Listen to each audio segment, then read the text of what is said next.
guys, this is Aniruddha from Studyfy Bangladesh. আজকে আমরা পরীক্ষাতে আরেকটি নতুন ম্যাথ দেখব।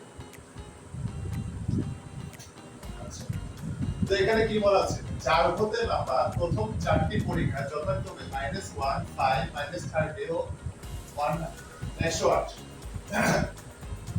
আমরা কি জানি কোন ধ্রুবক হতে বা কোন সংখ্যা হতে যখন কোন পরীক্ষা দেওয়া হয় তখন সেটাকে আমরা কি বলি? এগুলো হচ্ছে আমার সব কাঁচা পরীক্ষা। এগুলো সব আমার কি কাঁচা পরীক্ষা বা অশোধিত পরীক্ষা। আচ্ছা, তো আমাকে বলেছে যে গাণিতিক মোড বের করতে। তো আমার এখানে প্রথম অশোধিত পরীক্ষা কি দেওয়া আছে? -1। তাহলে আমি লিখি দেওয়া আছে প্রথম অশোধিত পরীক্ষা μ1 প্রাইম is equal to -1। আচ্ছা, আর ধ্রুবকের মান কত দেওয়া আছে? ধ্রুবকের মান দেওয়া আছে আমার ধ্রুবক a এর মান দেওয়া আছে আমার 4।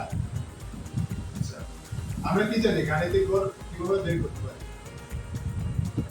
আমরা একটা সূত্র জানি যে μ1 prime is equal to x bar minus 8।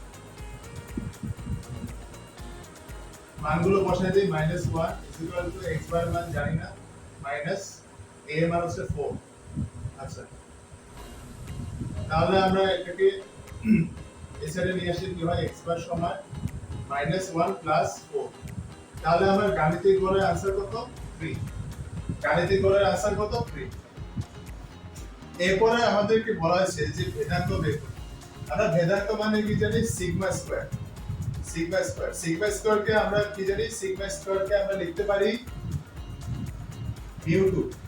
মানে এটাকে আমরা বলছি দ্বিতীয় কেন্দ্রীয় পরীক্ষার ভেদাঙ্কের সমান। দ্বিতীয় কেন্দ্রীয় পরীক্ষার ভেদাঙ্কের সমান। আচ্ছা,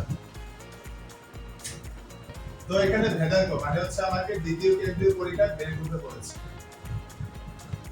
তো আমরা μ1 প্রাইমের মান জানি হচ্ছে -1 আর μ2 প্রাইমের মান জানি 5। এগুলো হচ্ছে আমার প্রশ্নে দেওয়া ছিল যে প্রথম অশোধিত পরীক্ষাতে মান -1 আর দ্বিতীয় অশোধিত পরীক্ষাতে মান 5। আচ্ছা, আমাকে বের করতে বলেছে দ্বিতীয় কেন্দ্রীয় পরীক্ষার বা ভেদাঙ্ক মানে μ2 সমান। তাহলে আমরা কি লিখতে পারি? μ2 prime minus μ1 prime whole square. আচ্ছা, μ2 প্রাইম মাইনাস μ1 হোল স্কয়ার। তাহলে μ2 এর মান কত দেওয়া আছে?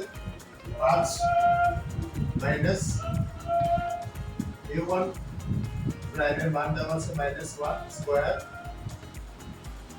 ক্যালকুলেশন করলাম 1, তাহলে 4। তাহলে আমার ভেদাঙ্কের মান বা μ2 বা দ্বিতীয় কেন্দ্রীয় পরীক্ষাতে মান কত? 4।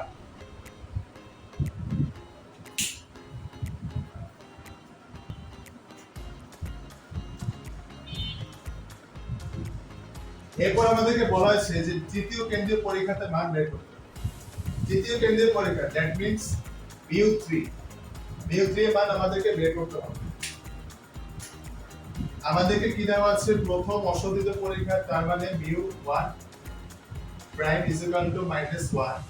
দ্বিতীয় অশোধিত পরীক্ষা মানে μ2 প্রাইম ইজ ইকুয়াল টু 5 আর তৃতীয় অশোধিত পরীক্ষা মানে μ3 প্রাইম ইজ ইকুয়াল টু -30। এগুলো মান দেওয়া আছে। তৃতীয় কেন্দ্রীয় পরীক্ষা তার মানে μ3 এর সূত্র হচ্ছে μ3 prime minus 3 into μ2 prime into μ1 prime plus 2 μ1 prime cube. আচ্ছা, μ3 প্রাইমের মান দেওয়া আছে কত? 30 মাইনাস 3 ইনটু μ2 প্রাইমের মান 5 আর μ1 প্রাইমের মান -1 প্লাস 2 ইনটু μ1 প্রাইমের মান হচ্ছে -1 কিউব।